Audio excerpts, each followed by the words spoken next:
Hello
clear करायचं इथं clear आहे हॅलो हॅलो वाढवतो हॅलो हॅलो हॅलो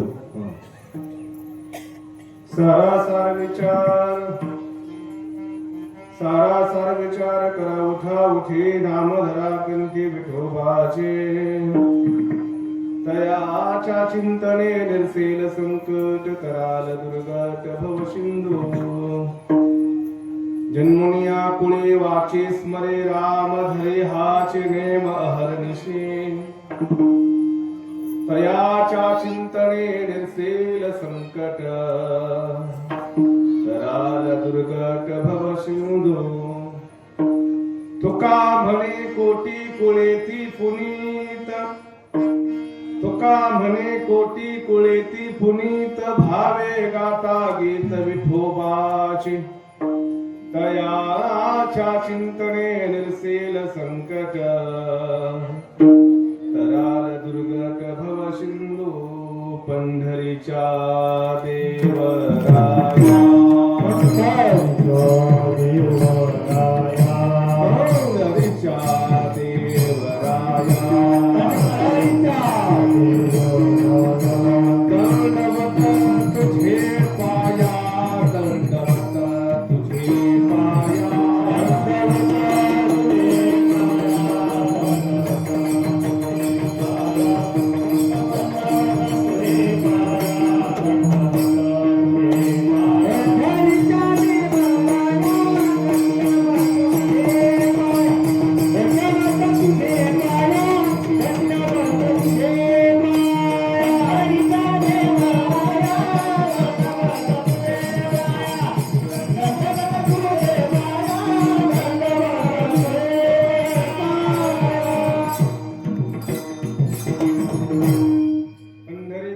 पाया दंडवत तुझे पाय मनोजवं मारुततुल्यवेगं जितेन्द्रियं बुद्धिमतां वरिष्ठं वातात्मजं वानरयुतमुख्यं श्रीरामदूतं शरणं प्रपद्ये वक्रतुण्ड महाकाय सूर्यकोटे समप्रभ निर्विघ्नं कुरु मे देव सर्वकार्येषु सर्वदा या कुन्देन्दु तुषारहार धवला या शुभ्रवस्त्रावृता या वीणा वरदंड मंडित करा या श्वेत पद्मासना या ब्रह्माच्युत शंकर प्रभृति देव सदा वंदिता सामां पातु सरस्वती भगवती निश्चित जाग्या पहा नमो ज्ञानेश्वरा नमो ज्ञानेश्वरा नमो ज्ञानेश्वरा नमो ज्ञानेश्वरा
मुक्तवाई नमो त्रिभुवन पावनी अद्यत्रे जननी देवांची नमो सद्गुरु तुकया ज्ञान दीपा नमो सद्गुरु सच्चिदानंद रूपा नमो सद्गुरु भक्त कल्याण मूर्ती नमो सद्गुरु भास्करा पूर्ण कीर्ती सेवे लागी सेवक झालो झालो, सेवे लागी सेवक झालो, तुमच्या लागलो निज चरणा, अभो स्वामी तुकया देवा, यावरे न करावा अभेद संपाद ज्ञानंच विधाय भक्तिं विलोकितो येन समाधिराज, वैराग्यवंतं सुविचारयुक्तं नमामि जोगं शिरसा गुरुंतं. जयांची केली स्मरण होय सकळ विद्यांची अधिकरण, तेची बंधू श्रीचरण से गुरूंचे ते नमस्कार. आता मस्तक माझे पायावरे या वारकरी संतांच्या सारासार विचार, सारासार विचार करा उठा उठे, नाम धरा कंठी विठोबाचे, तयाच्या चिंतने निर्सील संकट करा दुर्गत हो सिंधू. पुस्तक प्राप्त प्रसंगी कीर्तन रूपी सेवेकरता निवडलेला अभंग महान भगवत दत्त संत सम्राट विश्ववंद्य महात्योषण श्रीमंत संत देहू निवासी जगद्गुरु श्री तुकोबाराय महाराज यांचा 4 चरणाचा अभंग असून या अभंगामधून तुकोबाराय महाराज आपल्याला नामाचा महिमा सांगतात आणि उपदेश करतात.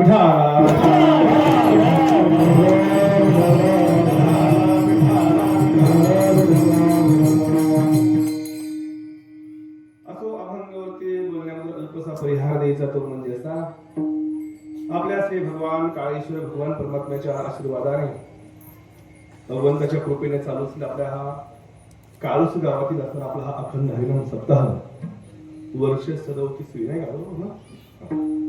या 37व्या वर्षामधील आज ही पहिल्या दिवसाची कीर्तन रूपी सेवा. आदरणीय माझे परम मित्र ज्येष्ठ गुरुबंधू, आम्ही दोघं सहपाठी आमचे हरिभक्तपरायण आपल्या गावचं भूषण असणारे मंगेजी महाराज कोटवडे या ठिकाणी महाराजांच्या माध्यमातून आपल्या समस्त ग्रामस्थांच्या वतीने या ठिकाणी आज ही पहिल्या दिवसाची कीर्तन रूपी सेवा या ठिकाणी माझ्याकडे आलेली आहे. त्या कीर्तन सेवेच्या निमित्तानं कीर्तनाचं जे काही असणारं सौजन्य वैकुंठवासी हवाप सोपान देवराव माळी गायकवाड यांच्या स्मरणार्थ श्री पांडुरंग सोपान गायकवाड उद्योजक आणि वैकुंठवासी लक्ष्मण बाबूराव खैरे यांच्या स्मरणार्थ हवाप श्री शिवाजी बाबूराव खैरे संचालक श्री काळेश्वर दिंडी ह्या दोन्हीही ठिकाणी आपल्या गावातील असणाऱ्या प्रतिष्ठित मंडळींकडे आज असणारे हे कीर्तनाचं सौजन्य आहे. त्याबद्दल त्यांना पण खूप खूप धन्यवाद देतो. कीर्तन सेवेच्या निमित्तानं तुम्ही सर्वजण मायबाप सगळे सोयरे सर्वजण या ठिकाणी बहुसंख्येने उपस्थित आहात.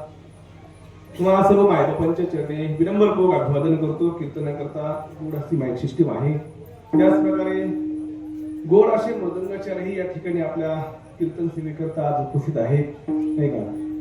मला काही नावं माहीत नाही दोघांचे, पण दोघांच्याही चरणी विनम्रपूर्वक अभिवादन करतो. त्याच प्रकारे असणारी सर्वही कलाकार मंडळी आहे का? त्याच मध्ये असणारे आमचे परम मित्र आदरणीय बाळू महाराज आणि आमचे विनायक महाराज नाही का, दोन्ही या ठिकाणी कीर्तन करता उपस्थित आहेत. त्यांना पण खूप खूप धन्यवाद. त्याच प्रकारे आमचे दुसरे आनंदीचे महाराज आहेत, दुसरे बाबा आहेत, या ठिकाणी सर्व ग्रामस्थ कार्यकारी मंडळी आहेत. सर्वांना खूप खूप धन्यवाद देतो. आता मला कोणाची काही नावं माहित नाही, कारण तुमच्या गावामध्ये मी पहिल्याच वेळेस आलो नाही का? तुमचा माझा हा पहिलाच परिचय आहे. त्याचप्रकारे गोड अशी पेटीची साथ ज्यांची हार्मोनियम तयार आहे बघा नाही का बाळू महाराज, ज्यांची हार्मोनियम एक नंबर तयार आहे असे असणारे आमचे मंगेश महाराजांचे पिताश्री त्या ठिकाणी जे हार्मोनियम साथी करत आहेत त्यांच्याही चरणी विनम्रपूर्वक अभिवादन करतो. त्याच प्रकारे माझ्या पाठीमाग उभे असणारे आणि भक्तपरायण चौकदार नाही का, चौकदार ही या ठिकाणी कीर्तन करता उपस्थित आहेत. त्यांना पण खूप खूप धन्यवाद देतो. सर्वांनाच खूप खूप धन्यवाद देतो. आणि अत्यंत वेळेमध्ये आपल्याला कीर्तन करायचे. काही अगोदर तर कीर्तन सुरू व्हायला थोडा उशीर झालेला आहे, पण तरी काही काळजी करू नका. तुम्हाला मराठी शाळेचा शिक्षक माहिती आहे ना, जरी शाळा उशिरा भरली तरी वेळेत सोडत असतो नाही का? तसं तुम्ही टेन्शन घेऊ नका. आणि अत्यंत वेळेत मी कीर्तन संपवणार आहे.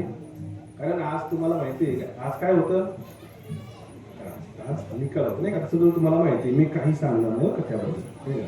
तुम्ही सर्व पाहिले आता कशा टाइम नाही का? म्हणून या ठिकाणी तुम्हाला सर्व मायबापांच्या चरणी विनम्रपूर्वक अभिवादन करतो. फक्त एकच माझी सूचना तुम्हाला असेल, सर्वांनी सर्वांगाचे कान करून कीर्तन ऐका. तुम्ही जर सर्वांगाचे कान करून जर कीर्तन ऐकलं तर तुम्हाला माझे कीर्तन समजणार आहे बरं का? जर तुम्ही जर लक्ष देऊन जर कीर्तन ऐकलं नाही तर तुम्हाला माझं कीर्तन काहीही समजणार नाही. तुम्ही उद्याच्याला मंगेश महाराजांना म्हणणार असेल, काय बाबा महाराज आणला होता आळंदीतून, तुझ्या वर्गातला तुझा सहपाठी होता, काय कीर्तन केलं बाबा, अख्खे कीर्तन डोक्याच्या काय होता वरून गेलं बाबा. बरं तर लोक म्हणतात पायाच्या खालून गेलं. तुम्ही जर लक्ष देऊन जर कीर्तन ऐकलं तर तुम्हाला माझं कीर्तन समजणार आहे. अत्यंत सोपं सांगणार आहे, अत्यंत वेळेत सांगणार आहे. फक्त सर्वांगाचे कान करून ऐका. विठाला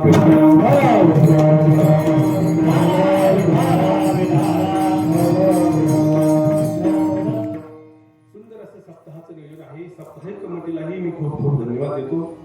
पहिले दादा एकदम आवाज आता फक्त एवढ्या मंडळींना व्यवस्थित ऐकवायला पाहिजे असं ठेवायचं. थोडंसं का आपलं हे बॉक्स लावा तुला. हॅलो हा मला बघा, कीर्तन सेवेकरता जो अभंग घेतलेला आहे महाराज, तो अभंग तुकोबराय महाराजांचा आहे.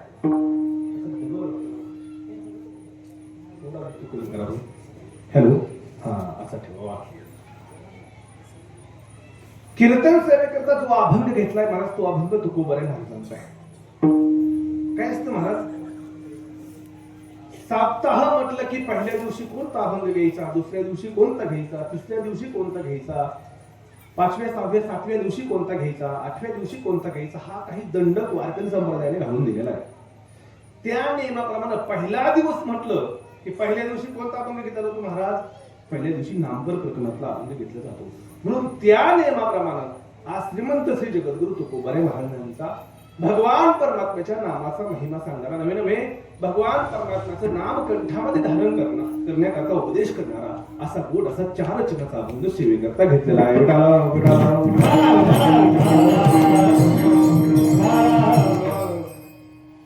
बघा, या अभंगामध्ये महाराजांनी 2 चरणामध्ये नामाचा महिमा सांगितलाय आणि 2 चरणामध्ये उपदेश केलाय. बरं मंगेश महाराज, कोणत्या 2 चरणामध्ये महिमा सांगितलाय आणि कोणत्या 2 चरणामध्ये उपदेश केलाय बघा, लक्ष द्या. तर महाराजांनी पहिल्या आणि तिसऱ्या चरणामध्ये उपदेश केलाय आणि दुसऱ्या आणि चौथ्या चरणामध्ये नामाचा महिमा सांगितलाय. बघा, पहिल्या चरणामध्ये महाराज म्हणतात तुम्ही काय करा, सार असाराचा विचार करा. काय म्हणता तुम्ही, सार असाराचा विचार करा आणि ते भगवान परमात्म्याचं नाम कंठात धारण करा. ते नाम जर तुम्ही कंठात धारण जर केलं तर त्याचा महिमा काय सांगणार, पितयाच्या चिंतने, त्या नामाचं चिंतन केलं तर संकट नाही होईल, नाही का. मग तुम्ही जन्माला आल्यानंतर काय करा, जन्मोनिया कुणी वाचे स्मरे राम, तुम्ही रामाचं स्मरण करा. असं केल्यानंतर काय होईल, तुका म्हणे कोटी कुळे तिपुणी, इथं नामाचा महिमा आहे. बघा, महाराज आपल्याला पहिल्या चरणामध्ये सांगतात की तुम्ही सार असाराचा विचार करा. म्हणजे महाराज या ठिकाणी विचार करायला सांगतात. बघा, विचार करायला कोणाला सांगतात, तर विचार करायला माणसालाच विचार करायला सांगतात. कारण विचार करण्याची शक्ती बाबा माणसाकडे. बघा, तुम्ही जर इतर पशु पक्ष्यांचा जर विचार जर केला, त्यांच्याकडे विचार शक्ती आहे पण ती अल्प आहे. बघा, इतर पशु पक्ष्यांचा विचार केला तर त्यांच्याकडे विचार शक्ती आहे पण ती अल्प आहे. ते फक्त आहार, निद्रा, भय, मैथुन याचाच विचार करू शकतात, म्हणजे मर्यादित विचार करू शकतात. पण माणूस मात्र याही पुढे जाऊन विचार करू शकतो, नवे नवे. आणि ते विचार करण्याकरता अनेक ग्रंथांची निर्मिती आहे महाराज, नाही का. ज्ञानेश्वरी असेल, भागवत असेल, रामायण असेल, विचार सागर असेल, पंचदशी असेल, गीता असेल, अनेक ग्रंथ आहेत महाराज ते विचार करण्याकरता.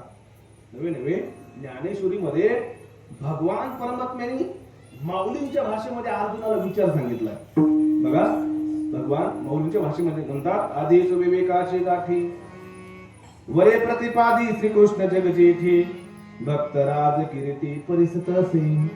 या ठिकाणी भगवान परमात्म्याने माऊलींच्या भाषेमध्ये अर्जुनाला विचार सांगितलाय. जसं जर महाराज ज्ञानेश्वरीचा जर विचार केला ना मंगेश महाराज, तर ज्ञानेश्वरी बाबा असा ग्रंथ आहे की या ज्ञानेश्वरीमध्ये अनेक विचार आलेले. काय ज्ञानेश्वरी ग्रंथ असा आहे की तुम्ही जगातली कुठलाही प्रश्न तुम्ही ज्ञानेश्वरीकडे घेऊन जा, त्याचं उत्तर तुम्हाला ज्ञानेश्वरीमध्ये सापडल्याशिवाय राहणार नाही. नवे नवे ज्ञानेश्वरी हा ग्रंथ म्हणजे विचाराचं, विवेकाचं उद्यान आहे महाराज, उद्यान. माऊलीच म्हणतात ज्ञानेश्वरी ग्रंथ कसा आहे, माऊली म्हणतात, आता उधारा कथा गहन हे सकळ कौतुका जन्मस्थान, हे अभिनव उद्यान विवेक करूचे विवेक करूचं विचाराचं उद्यान असणारा ग्रंथ म्हणजे ज्ञानेश्वरी ग्रंथ आहे महाराज. नव्हे नव्हे. आणि माऊली ज्ञानोबा तर असं म्हणतात, जे विचार करतात ना त्यांना संत म्हटलं जातं. कारण विचार विवेक हा कोणाच्या ठिकाणी असतो? संतांच्याच ठिकाणी असतो, नाही का? चंद्र तेथ चंद्रिका, शंभू तेथ अंबिका, आणि संत तेथ विवेकासने की जी. नवे नवे. ज्ञानोबरांची भाषा तर याही पुढे बघा. माऊली ज्ञानोबा याही पुढे म्हणतात. माऊली म्हणतात, जे विचार करत नाहीत ना त्याच्यामध्ये आणि कावळ्यामध्ये काहीच फरक नाही. काय म्हणतात माऊली बघा? माऊली म्हणतात, आगावा ताका वाढलिया, साजूक का सडलिया, विवेकू कावळिया नाही जैसा. महाराज, कावळ्याला कळतं का बरं सडलेलं हे का चांगलं आहे? कारण वाता का वाढलिया, साजूक का सडलिया, विवेकू कावळ्या नाही जैसा. कावळ्याकडे तो विवेक नाहीये महाराज, त्याला नाही कळत. नवे नवे. जगद्गुरु तुकोबाराय तरी आहे पुढे जाऊन बोलतात. तुकोबाराय महाराज म्हणतात, ज्याच्याकडे विचार नाही ना त्याच्याकडे आडवा काहीच फरक नाही. विचार नाही नर खर तो जैसा, वाहे ज्ञान पाठी भार लगड जैसा. म्हणून जीवन जगत असताना माणसाने विचार केला पाहिजे. विठाला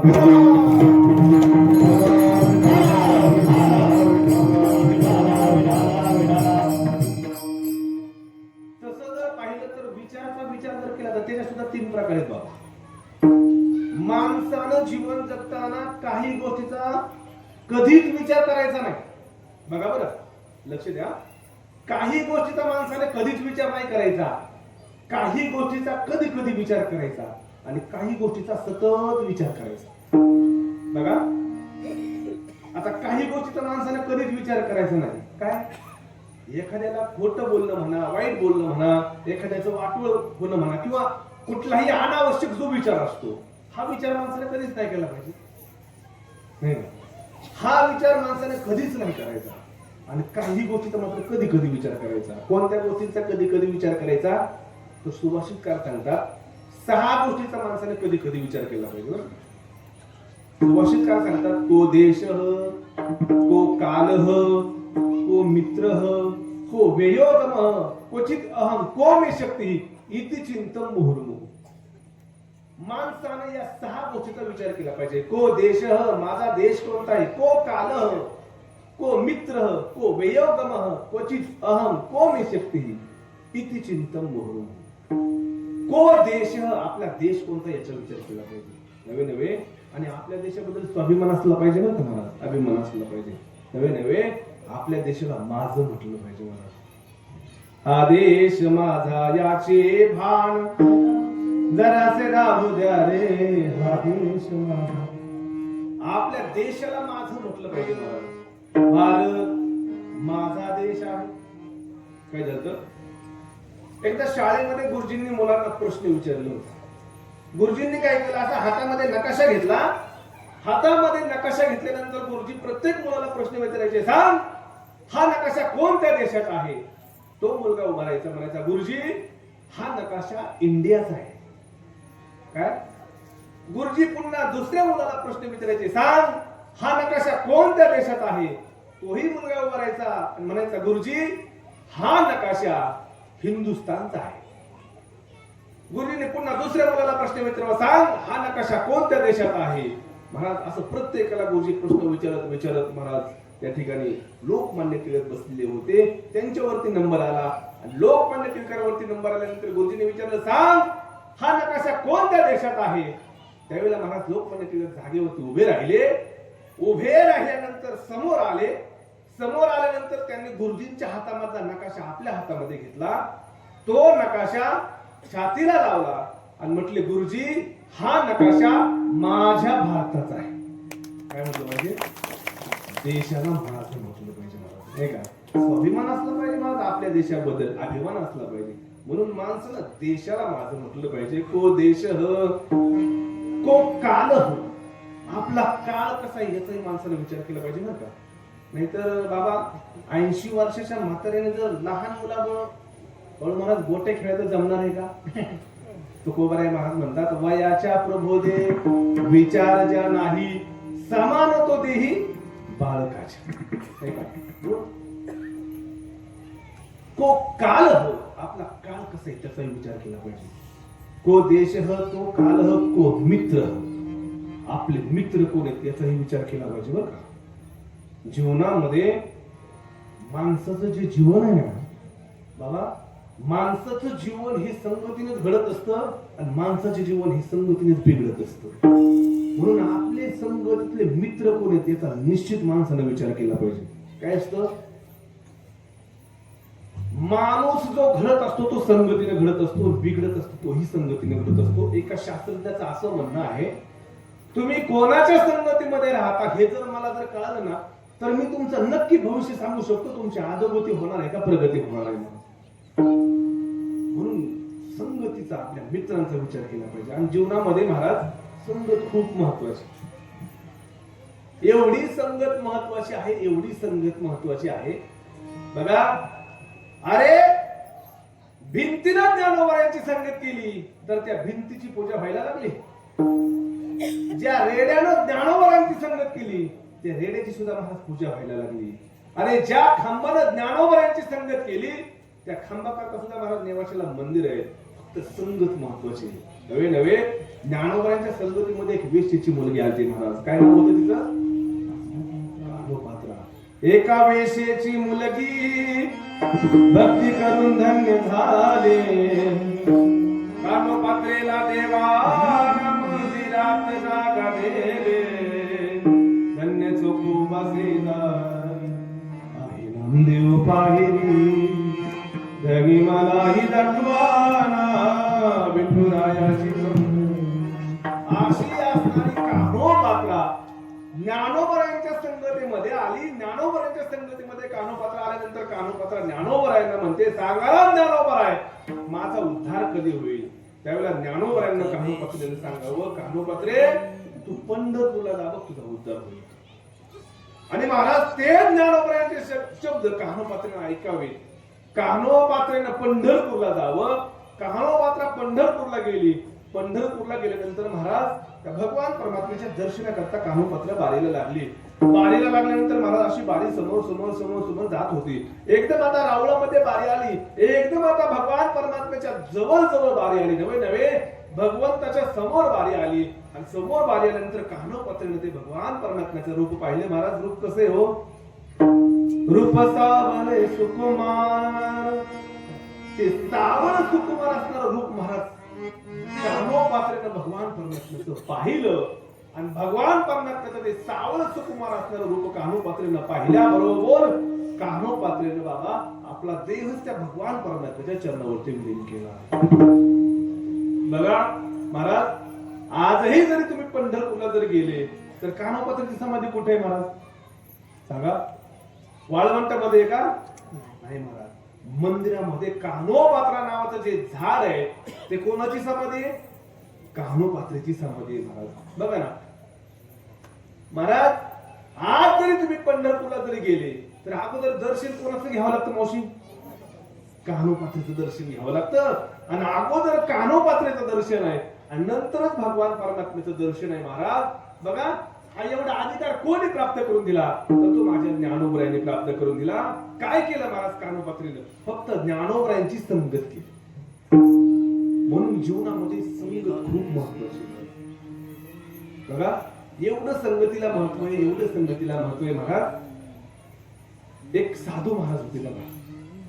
ऐका, साधू महाराज असे रस्त्याने चालले होते आणि साधू महाराज रस्त्याने चालले असताना त्या साधू महाराजांना तहान लागली. आणि तहान लागली म्हणून महाराज त्या साधू महाराजांनी असं समोर पाहिलं तर एक कुंभाराचं घर दिसलं. काय? एक कुंभाराचं घर दिसलं. त्या कुंभाराच्या घराच्या समोर साधू महाराज आले. आणि साधू महाराज कुंभाराच्या घराच्या समोर आल्यानंतर साधू महाराजांनी आवाज दिला. आणि आवाज दिल्याबरोबर महाराज तो घरातील असणारा कुंभार दादा बाहेर आला. पाहिलं तर साधू महाराज आहेत. साधू महाराजांना नमस्कार केला आणि विचारलं साधू महाराज काय काम? त्यावेळेला साधू महाराजांनी सांगितलं, कुंभार दादा मला खूप तहान लागली रे, पाणी मिळेल का प्यायला? महाराज त्यावेळेला तो कुंभार दादा आपल्या घरामध्ये गेला आणि घरामध्ये गेल्यानंतर एका तांब्यामध्ये पाणी घेऊन आला आणि खूप आदरपूर्वक महाराज त्या साधू महाराजांना त्या कुंभार दादानं पाणी दिलं. बघा कुंभार दादानं पाणी दिल्यानंतर महाराज साधू महाराज ते पाणी पीत असताना साधू महाराजांनी इकडे तिकडे पाहिलं तर त्यांना एका बाजूला एका कोपऱ्यामध्ये मोठा मडकेचा ढीग दिसला. काय दिसला? मोठा मडकेचा ढीग दिसला. आणि एका कोपऱ्यामध्ये मात्र एकच मडकं ठेवलेलं होतं. साधू महाराजांना पाहिलं आणि त्या कुंभारदादाला विचारलं, म्हणे कुंभारदादा, अरे हा एका बाजूला मोठा मडक्याचा ढीग आहे आणि एका बाजूला एकच मडकं आहे, असं का बरं? त्यावेळेला त्या कुंभारदादांनी सांगितलं, म्हणे साधू महाराज, हा जो मडक्याचा ढीग आहे ना, हे सर्व पक्के मडके आहेत आणि हे एकच मडकं आहे ना, हे एकच मडकं कच्चं मडकं आहे. कसं मडकं आहे? हे कच्चं मडकं आहे, निकामी झालेलं मडकं आहे. आणि महाराज त्यावेळेला ते साधू महाराज त्या कुंभारदादाला म्हणायला लागले, कुंभारदादा, अरे एक काम करतोस का? कुंभारदादा म्हणायला लागला, साधू महाराज सांगा ना काय काम करायचं? अरे ते तुझं निकामी असणारं मडकं मला देतोस का? कुंभारदादा म्हणायला लागला, ओ साधू महाराज असं काय करताय? अहो तुम्हाला पाहिजे असेल तर या मडक्याच्या ढिगामधलं कोणतंही मडकं तुम्ही घेऊन जा, पण हे निकामी झालेलं मडकं कशा करता घेताय? त्यावेळेला महाराज तो कुंभारदादा म्हणाला, साधू महाराज म्हणायला लागले, हे कुंभारदादा, तुला द्यायचं असेल तर हे निकामी झालेलंच मडकं मला दे. कुंभारदादा म्हणायला लागला, साधू महाराज अहो चांगलं मडकं घेऊन जा, कोणतं घ्यायचं ते घ्या. पण महाराज एवढा हट्ट त्यावेळेला त्या साधू महाराजांनी कुंभारदादाने केला आणि महाराज त्या हट्टाच्या पायी ते निकामी झालेलं मडकं त्या कुंभारदादाने साधू महाराजांना दिलं. बघा, साधू महाराजांना ते निकामी झालेलं मडकं दिल्यानंतर महाराज ते निकामी झालेलं मडकं साधू महाराज आपल्या आश्रमामध्ये घेऊन आले. आश्रमामध्ये घेऊन आल्यानंतर महाराज आश्रमामध्ये आल्यानंतर जे काही भगवान शिवजीचं मंदिर होतं त्या भगवान शिवजीच्या मंदिरामध्ये आले. जी शिवपिंड होती, जे शिवलिंग होतं, त्या शिवलिंगाच्या वरती असणारा हे निकामी झालेलं मडकं साधू महाराजांनी असं बांधलं आणि बांधल्यानंतर त्या मडक्यामध्ये साधू महाराजांनी पाणी टाकलं. पाणी टाकल्यानंतर Maharaj tip tip tip tip पाणी त्या शिवपिंडीवरती शिवलिंगावरती पडायला लागलं. लोक दर्शन करता यायची. दर्शन करता आल्यानंतर महाराज त्या शिवपिंडीचं शिवलिंगाचंही दर्शन घ्यायची आणि जाता जाता त्या मडक्यालाही नमस्कार करून जायची. महाराज मडकं कसं होतं? निकामी झालेलं होतं. फक्त त्या मडक्यानं संगत साधूची केली तर त्या मडक्याची पूजा व्हायला लागली. म्हणून जीवनामध्ये संगत अत्यंत महत्वाची आहे का? म्हणून जीवन जगताना आपले मित्र कोण आहेत याचा माणसाला सतत विचार केला पाहिजे, का? कधी कधी तरी विचार मारा त्या मित्राचं केलं पाहिजे, का?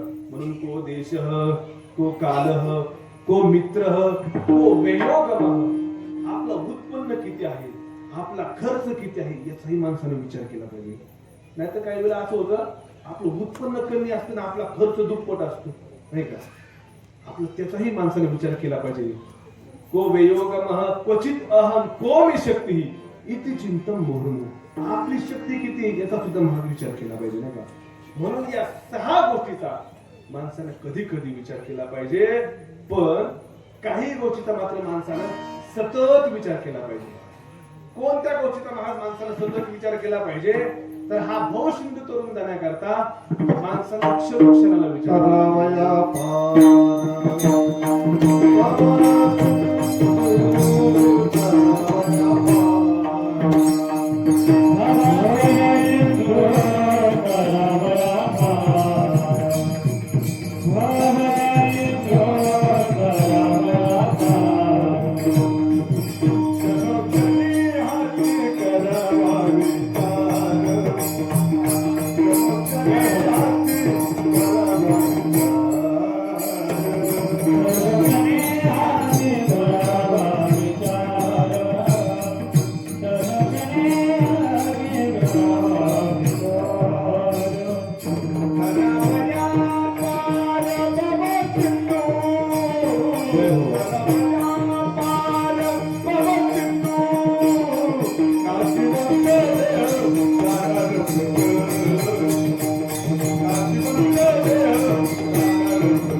सुलोक्षण हास्य करावा विचार तरावया पार भवसिंधू हा भवसिंधू तरुण जाण्याकरता माणसाला क्षणाला विचार केला पाहिजे, म्हणजे सतत विचार केला पाहिजे.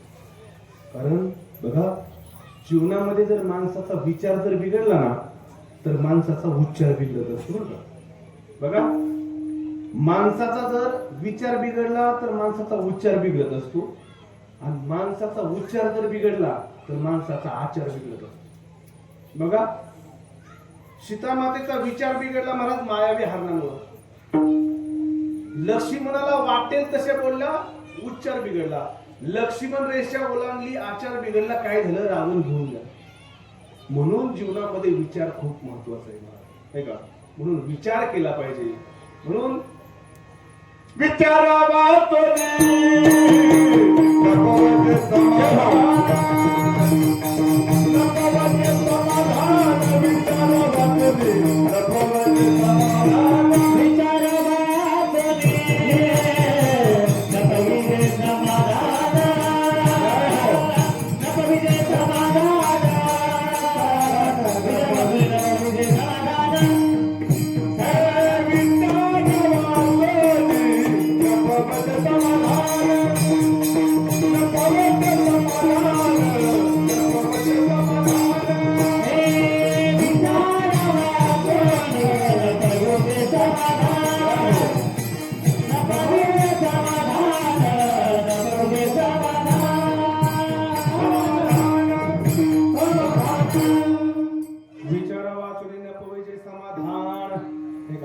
विचाराशिवाय समाधान नाही महाराज. म्हणून विचार केला पाहिजे. मग कोणता केला पाहिजे? तर तो साराचा केला पाहिजे. कसा केला पाहिजे? उठाउठी केला पाहिजे. तेच महाराज अभंगाच्या पहिले सारा विचार करा उठाउठी,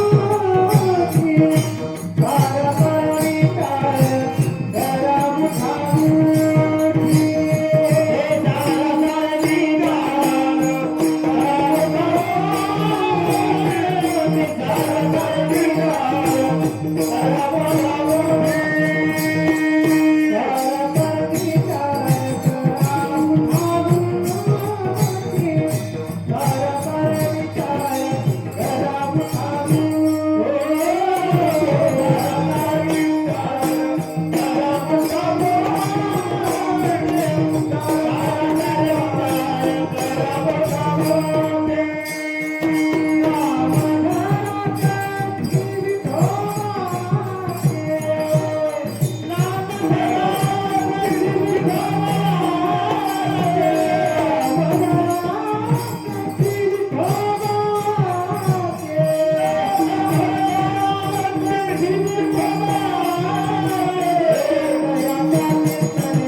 विचार करा उठाउठी, नाम धरा कंठी विठोबाचे.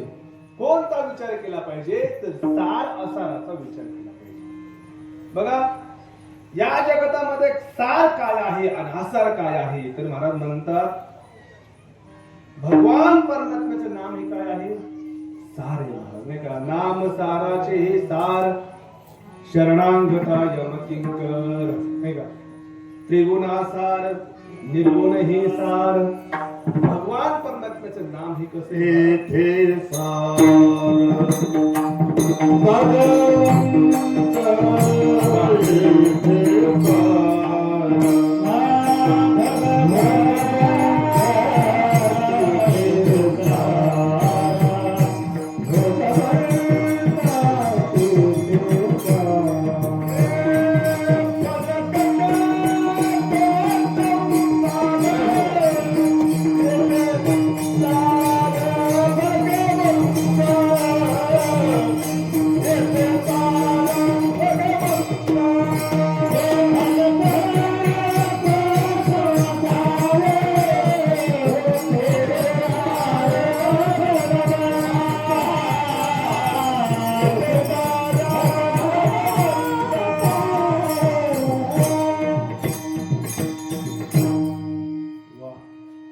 फलकट तो संसार येथे सार भगवंत. सार काय आहे तर भगवान परमात्मा सार आहे. फलकट काय आहे तर फलकट हा संसार आहे महाराज, नाही का? पण महाराज आपण काय करतो, ह्या फलकट असणाऱ्या संसाराच्या मागच पळतो. तसं पाहिलं तर महाराज संसाराचा विचार केला तर संसार कसा आहे, या संसारामध्ये जर सुखाचा विचार केला तर सुख किती आहे आणि दुःख किती आहे महाराज. दुःखाचा विचार केला तर दुःख किती आहे महाराज. सुख पाहता देवा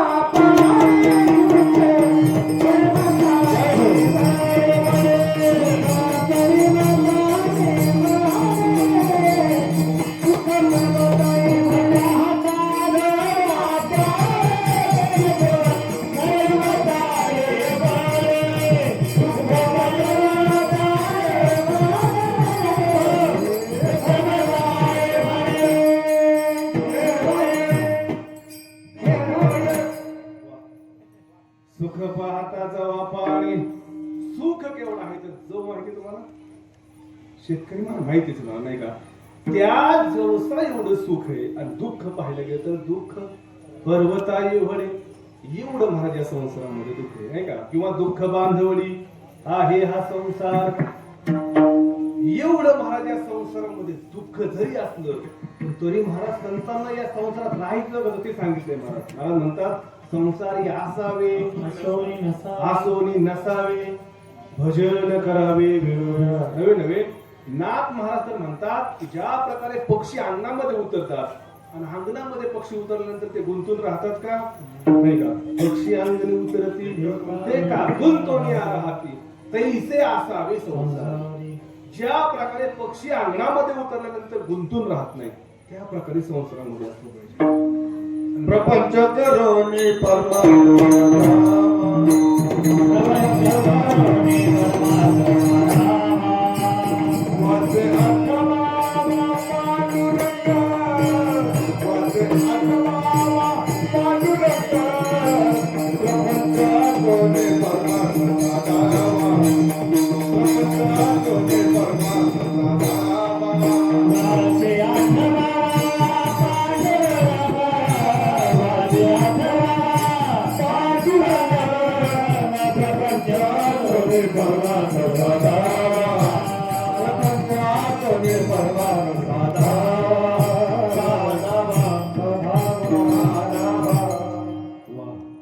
प्रपंच करून परमार्थ करावा, वाचे आठवावा पांडुरंग.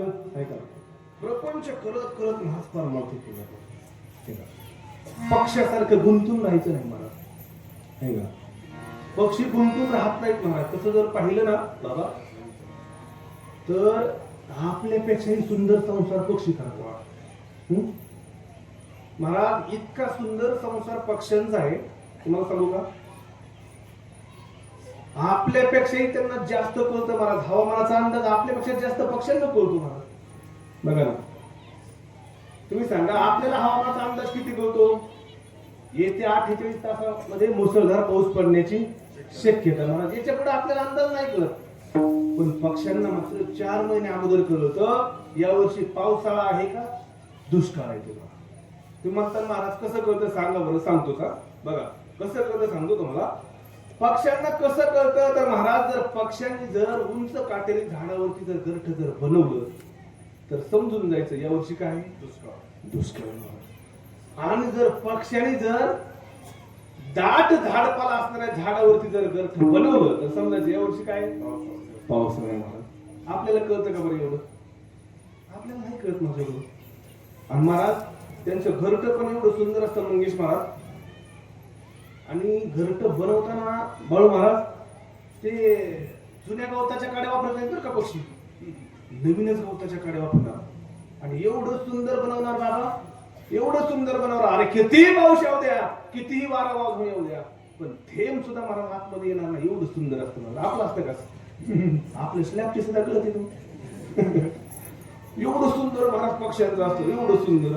आणि बाबा तो सुगरण नावाचा पक्षी त्याचं तर काय सुंदर घरट असतं महाराज. एवढं सुंदर घरट महाराज त्या सुगरण नावाच्या पक्ष्याचं असतं, एवढं सुंदर असतं महाराज.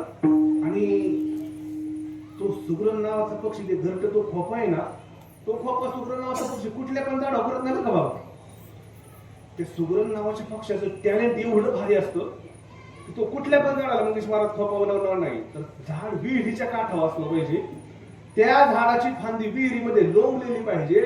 त्या विहिरीमध्ये लोंबलेल्या फांदीच्या शेंड्याला ते सुगरण नावाचा पक्षी आपला खोपा बनवत असतो बघा. आणि महाराज तो खोपा असा एवढा 2 फुटाचा असतो बाबा बघा. तो 2 फुटाचा खोपा त्या सुगरण नावाच्या पक्षाचा असतो आणि एवढा सुंदर विणलेला असतो महाराज. आणि आतमध्ये जाण्याकरता वरच्या बाजूला दरवाजा ठेवत नाही ना, ते दरवाजा असं 1.5 फूट खाली सोडते, खालच्या बाजूला दरवाजा ठेवते. का बरं? कारण त्याला माहिती एखाद्या वेळेला जर या ठिकाणी एखादा सरपटणारा साप वगैरे समजा या झाडावरती जर आला आणि पिल्लाच्या जर आशेने जर तो या घरट्याकडे आला, तर वरच्या बाजूने जर दरवाजा जर ठेवला तर तो साप सहज आतमध्ये जाऊ शकतो. त्याला माहितीये सापाला जर आतमध्ये जायचं असेल तर अगोदर 1.5 फूट खाली यावं लागलं. साप 1.5 फूट खाली येतो आणि त्याच्याच वजन पुन्हा तो काय होतो विहिरीमध्ये पडतो आणि पिल्लांचं संरक्षण होतं महाराज.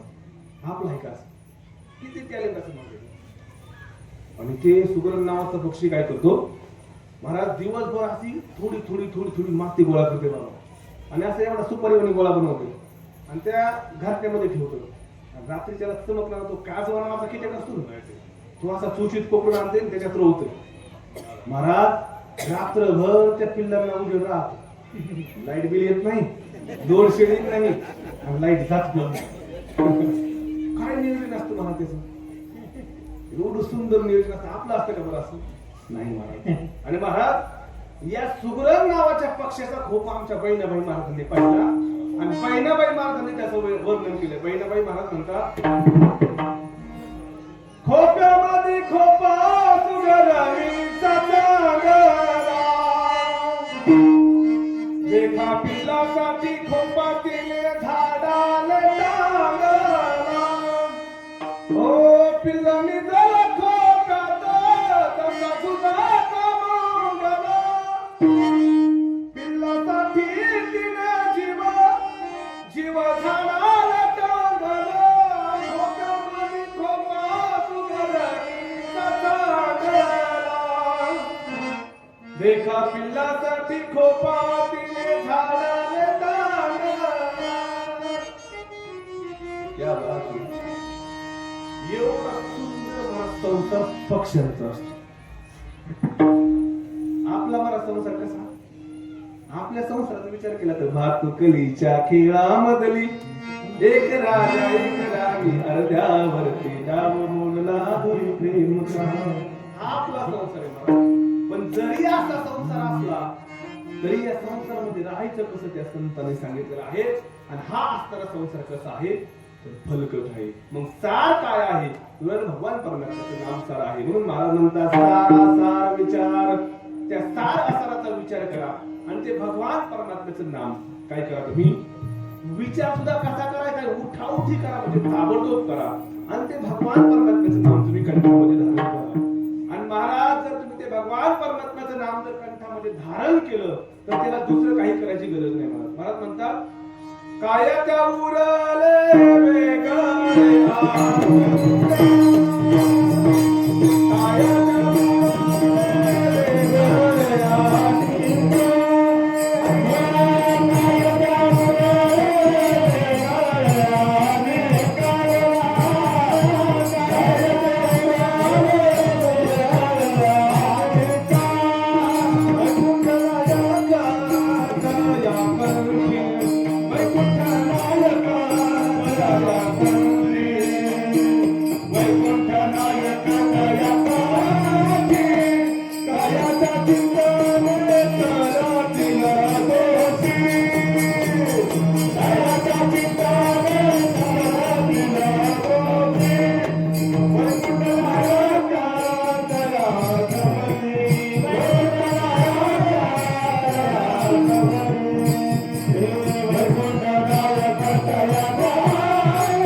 कंठामध्ये धारण केलं तर महाराज म्हणतात काय त्या उरले वेगळे अनेक वैकुंठ नायक जयाकंठे. त्याला दुसरं काही करायची गरज नाही म्हणून काय करा, तुम्ही भगवान परमात्म्याचं नाम कंठामध्ये धारण करा. सारा सारा विचार करा, उठा उठी नाम धरा कंठी विठोबाचे. आणि असं जर तुम्ही भगवान परमात्म्याचं नाम जर कंठामध्ये धारण केलं तर त्याचा फायदा काय?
तयाच्या चिंतने निर्सेल संकट तराल दुर्गट भवसिंधू. महाराज इथं भगवान परमात्म्याच्या नामाचा महिमा सांगितला ना. बघा, जसा महाराज परिसाचा महिमा असतो, जसा संतांचा महिमा असतो, तसाच भगवंताच्या नामाचाही महिमा असतो. काय झालं, एकदा बाबा 3 महिला एकत्र जमल्या. बघा ऐका, 3 महिला एकत्र जमल्या. आता महिला एकत्र जमल्यानंतर गप्प बसतात का? कोणी तर बसल्यात ना, असं काय म्हणता नाही. महिला एकत्र जमल्यानंतर गप्प बसतात, पण कीर्तनामध्ये बसतात बरं का. हा, महिला 3 महिला एकत्र जमल्या. कोण कोण? तर राम माता कौशल्या, हनुमंत माता अंजनी आणि अगस्त्य ऋषीची पत्नी लोपामुद्रा. महाराज त्या 3 एकत्र जमल्यानंतर आता एकमेक बोलायला लागल्या. आणि बोलायला लागल्यावर तो बरोबर महाराज कौशल्य माता म्हणायला लागली, माझ्या रामानं काय केलं, 400 बैल सेतू बांधला, पूल बांधला, रावणास मारलं, सीतेला घेऊन आला. महाराज एवढं बोलणं होतंय तोपर्यंतच मध्येच लगे अंजनी माता म्हणायला लागली, माझ्या जर हनुमंताला सांगितलं असतं ना तर पूल बांधायची गरज नव्हती बाबा. हा, असं उड्डाण केलं असतं, रावणास मारलं असतं, लगेच तिला आणलं असतं. महाराज तेवढं बोलणं होतंय तोपर्यंतच त्या ठिकाणी लोपामुद्रा म्हणायला लागली, अगस्त्य ऋषीची पत्नी लोपामुद्रा म्हणायला लागली, माझ्या जर पतिराजा सांगितलं असतं तर उड्डाण करायची गरज नव्हती आणि सेतू बांधायची गरज नव्हती. एका गोठाचं रुद्रप्राशय केला असता, अख्खं सैन्य पलीकडे गेलं असतं, रावणास मारलं असतं आणि सीतेला घेऊन आलं असतं. महाराज या दोघींचं, या तिघींचंही सर्व बोलणं ऐकत कोण होतं? राम हनुमंत ऐकत होते. आणि महाराज राम प्रभू म्हणायला लागले हनुमंतरायांना, हनुमंता आपल्या आयांना चांगलाच अभिमान झालाय. काय म्हणायला लागले? आपल्या आयांना चांगलाच अभिमान झालाय. महाराज भगवान परमात्म्याला स्त्री मात्र सुद्धा अभिमान होत आहे.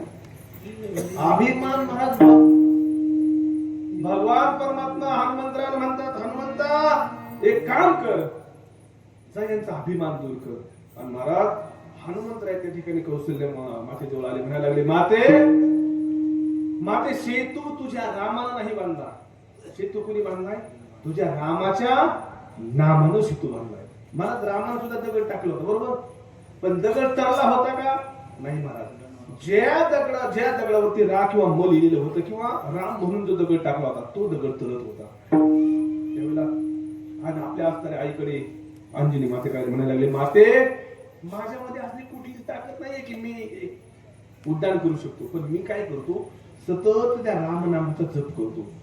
त्या योगानं माझ्यामध्ये एक वेगळ्या शक्तीचा संचार होतो, त्या योगानं मी उड्डाण करू शकतो. ही माझी शक्ती नाहीये, ही त्या भगवान परमात्म्याच्या नामाची शक्ती. आणि अगस्त्य ऋषीची पत्नी लोपामुद्रे कळाले, म्हणायला लागले, तुझ्या पृथ्वीराजात अशी कुठलीच ताकद नाहीये की ते एका मोठा समुद्र पाशी करू शकतात. ते फक्त काय करतात तर सतत त्या रामनामाचा जप करतात. त्या योगानं त्यांच्यामध्ये तो संचार होतो. ही सर्व ताकद कोणाची आहे तर ती भगवान परमात्म्याच्या नामाची. बघा बाबा, भगवान परमात्म्याचं नाम असं आहे काय, भगवान परमात्म्याचं नाम असं आहे महाराज, या नामाने भूतकाळातही तरले, वर्तमान काळ सुद्धा तरत आहेत आणि भविष्य काळ सुद्धा तरतील. महाराज म्हणतात, तरतील हा भरवसा नामधारकांचा ठसा. नाही का, असं असणारं भगवान परमात्म्याचं नाम आहे. आणि म्हणून तुम्ही काय करा, ह्या नामाचं चिंतन करा. तयाच्या चिंतने, जर तुम्ही या नामाचं चिंतन केलं, आता तसं चिंतनाचा विचार केला तर बाबा चिंतनामध्ये सुद्धा मला 4 प्रकार आहेत, नाही का, व्यर्थ चिंतन, विषय चिंतन, परदोष चिंतन आणि नामचिंतन. आता व्यर्थ चिंतन कशाला म्हणायचं, नको त्या गोष्टीचं चिंतन करणं, याला म्हणायचं व्यर्थ चिंतन. विषय चिंतन म्हणजे एखाद्या गोष्टी हे मला मिळालं पाहिजे, ते मिळालं पाहिजे, याला विषयाचं चिंतन करणं, त्याला विषय चिंतन म्हणायचं. आणि परदोष चिंतन म्हणजे काय, नेहमी दुसऱ्याचा दोष पाहणं, याला म्हणायचं परदोष चिंतन. बघा माणसाला काय असते, मला सवयच असते नेहमी दुसऱ्याचा दोष पाहणं, नाही का, परदोष चिंतन करण्याचं, नाही का. पण काय होतं महाराज, आपण जर एखाद्याला म्हटलं ना हा मूर्ख आहे, आपण त्यावेळेला त्याच्याकडे एक बोट करून दाखवतो, पण राहिलेली 3 बोट कोणाकडे असतात मावशी? आपल्याकडे असतात. म्हणजे पुढचा एक पट जर मूर्ख असला ना तर आपण तिप्पट मूर्ख असतो, काय का. याला परदोष चिंतन म्हणायचं. आणि 4था प्रकार नामचिंतन, म्हणजे भगवंताचं संतांचं चिंतन करणं, याला म्हणायचं नामचिंतन. म्हणून असं जर तुम्ही त्या भगवान परमात्म्याच्या नामाचं जर चिंतन केलं तर काय होईल, तयाच्या चिंतने निरसेल संकट. अनेक संकट महात्मा भगवान परमात्म्याच्या चिंतनानं नामानं नाहीचे होईल. अनेक भक्तांवरती अनेक संकट आले, त्या भगवान परमात्म्याच्या नामानं नाहीचे झाले. अनेक उदाहरण आहेत, नाही का. बघा तुम्ही पांडवांवरती किती संकट आले, नाही का. पहा ते पांडव अखंड हरीच्या देवाशी, म्हणजे अनेक भक्तांची लक्षणं पहा, म्हणजे तुम्ही त्यांचं जीवन पहा की अनेक संकट त्यांच्यावरती आली, पण भगवान परमात्म्याच्या नामानं मात्र ते भगवान परमात्म्याच्या नामाचं जर चिंतन केलं, तयाच्या चिंतने निर्सेल संकट, तराल दुर्गट भवसिंधू. हा भवसिंधू म्हणजे भवनाम संसार, सिंधू नाम सागर. हा भवसिंधू तरुण जाण्याची शक्ती फक्त भगवान परमात्म्याच्या नामामध्ये आहे. म्हणून महाराज म्हणतात, तुम्ही या मनुष्य कुळामध्ये जन्माला आला ना, मग तुम्ही काय करा, जन्मनी आकोडी वाचे, जन्मनी आकोडी वाचे, जन्मनी आकोडी वाचे मरा, जन्मनी आकोडी वाचे मरा.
मनुष्य कुळामध्ये जन्माला आलात ना, मग वाचन काय करा, त्या नामाचं स्मरण करा.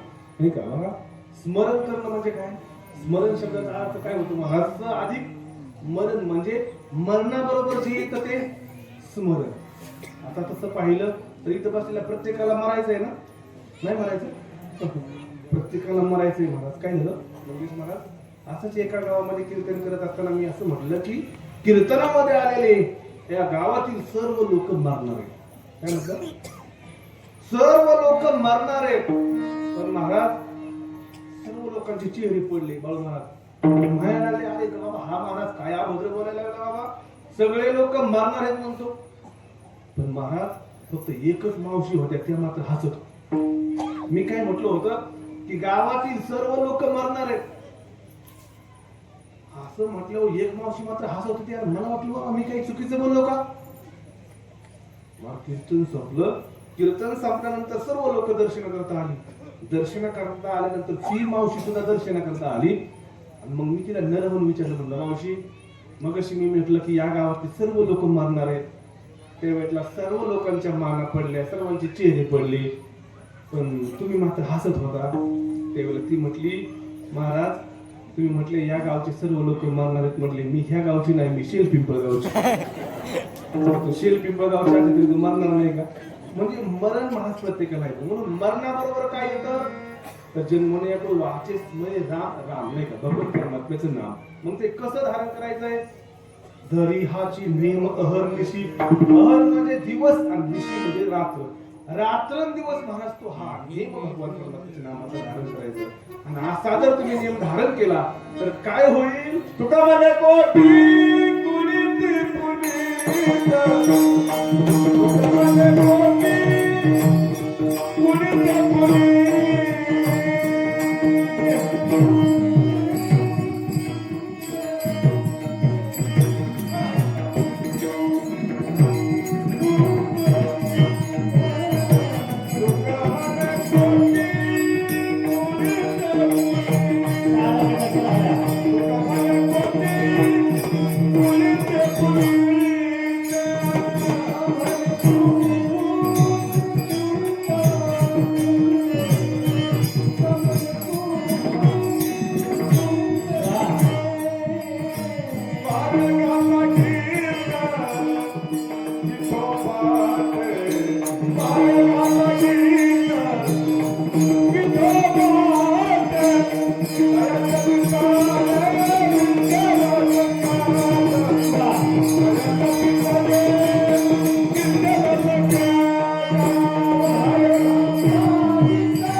कोटे कोळे ते पुनीत भावे गाता गीत विठोबाशी. महाराज तुमची कोटी कुळं पुनीत होतील, फक्त काय केलं पाहिजे, त्या भावनेनं भावानं भगवान परमात्म्याच्या त्या विठोबाचं गुणगान गायलं पाहिजे. म्हणून एकदा सर्वांनी वरती हात करा. जे वरती हात करणार नाही त्याला शेजाऱ्याची शपथ करा वर हात. विठोबा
सरासर विचार करा उठावते नामधना कंचे विठोबाची तयाच्या चिंतने निर्सील संकट.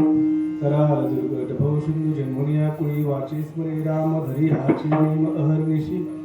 तुका म्हणे कोटे कुळे ते पुनीत भावे गाता गीत विठोबाची तयाच्या चिंतने निर्सील संकट. तराल दुर्गट भव सिंधू ज्ञानेश्वर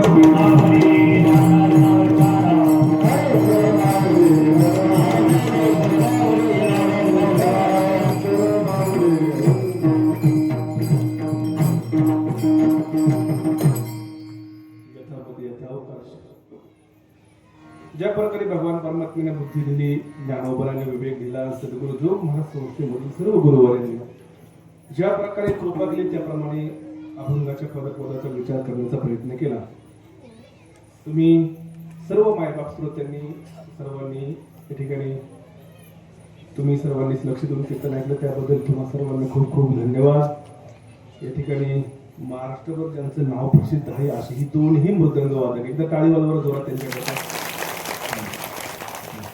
खूप खूप गोड वादन आहे महाराज नाही का, अत्यंत गोड असणारं वादन यांचे दोघांनाही पण खूप खूप धन्यवाद देतो. त्याच प्रकारे ज्यांचं महाराष्ट्रभर नाव आहे नाही का, तुम्ही महाराज कुठलेही अनेक चॅनलवरती कीर्तन झाले, त्या अनेक कीर्तनामध्ये ज्यांनी साथ केलेली आहे असे आमचे बाळू महाराज असतील, आमचे हरिभक्तपरायण देवकाती महाराज असतील नाही का, त्या दोघांकरता एकदा जोरात टाळी.